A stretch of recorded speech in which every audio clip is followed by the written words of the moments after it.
Good day everyone! Welcome back to my channel. In this session, our most essential learning competency is illustrating a unit circle. What is a unit circle? A unit circle is a circle whose radius is 1 unit. Meaning to say, the circumference of this unit circle is always 2 pi. Because the formula in getting the circumference of a circle is C is equal to 2 pi r. Since, of course, our r is equal to 1, therefore, its circumference is always 2 pi unit. When we say circumference, of course, that is the length from this point up to this point. So this one is an illustration of a unit circle. How do we measure the angle or angles in a unit circle? We can measure it by this so-called radian measure. A radian, 1 radian, is the measure of the central angle subtended by an arc of a circle whose length is equal to the radius of the circle. So this one is the central angle here. This is, of course, the vertex. Again, central angle is an angle whose vertex is at the origin. This one is the initial side and this one is the terminal side. This one is equivalent to 1 radian. This is the radian measure since this is a unit circle.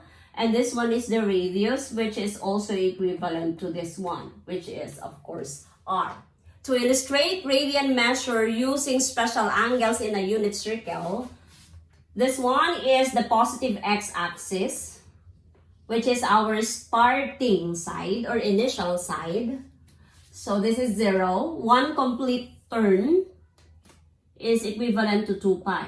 And of course, the rotation of the angle is counterclockwise. If the rotation of the angle is counterclockwise, it's positive.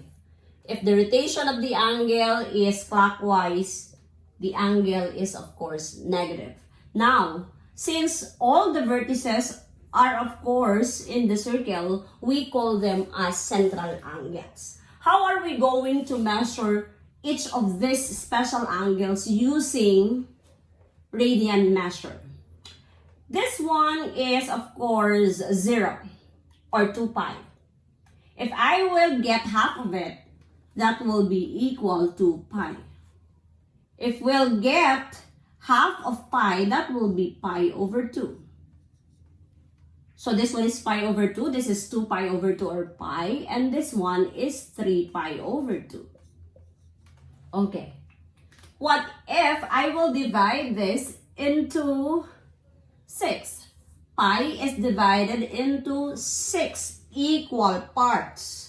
So how are we going to represent each part using, of course, the radian measure? This one is the initial side and this one is the terminal side. This one is equivalent to pi over 6. This is 2 pi over 6 or pi over 3. This one is 3 pi over 6 or of course pi over 2. This one is 4 pi over 6 or, I will write it here, or that will be 2 pi over 3. And then this is 4 and then this one is 5 pi over 6.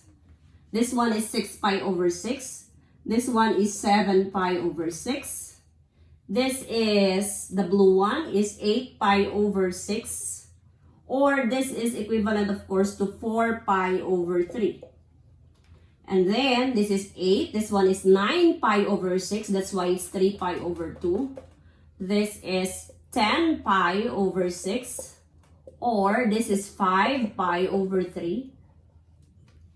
And then this one is 11 pi over 6.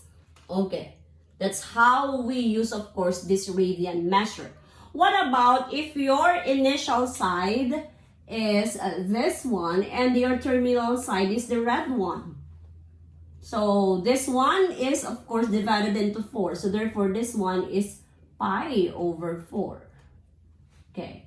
So this is 2 pi over 4. This one is 3 pi over 4. Okay. This one is 4 pi over 4. And this one is 5 pi over 4.